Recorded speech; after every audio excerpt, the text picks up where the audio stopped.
What is up, everybody? How are we doing today? My name is Joe, aka Cool Runnings, and welcome to today's Wellness Minute. Today's Wellness Minute is break down meal prep.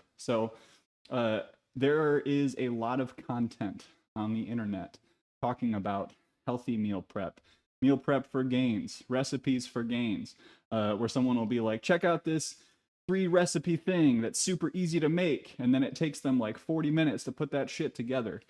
Today's Wellness Minute is I want you to simplify the concept of meal prep as much as possible. Now, if you're not familiar with what meal prepping is, it's basically just making food in advance. That's pre-portioned food, that's food ingredients, whatever it is.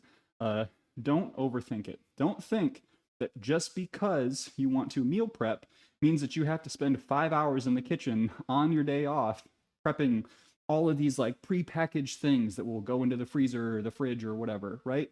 Uh, you can literally cook some pasta, add a jar of sauce, portion those out into little boxes, and maybe add a little bit of cheese.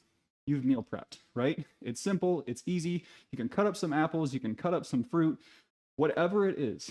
Don't be intimidated by one vision of what meal prepping is. Because ultimately, if you're trying to accomplish a goal with food or you're trying to work on your relationship with food, any amount of intentionality works. So whether you're doing overnight oats or making 600 burritos that are going to last you for the next year, do some form of meal prepping. Give it a try and see how that goes for you. But don't put a lot of barriers around it because the easier you can make it, the more likely it is that you'll do it. And that's today's Wellness Minute.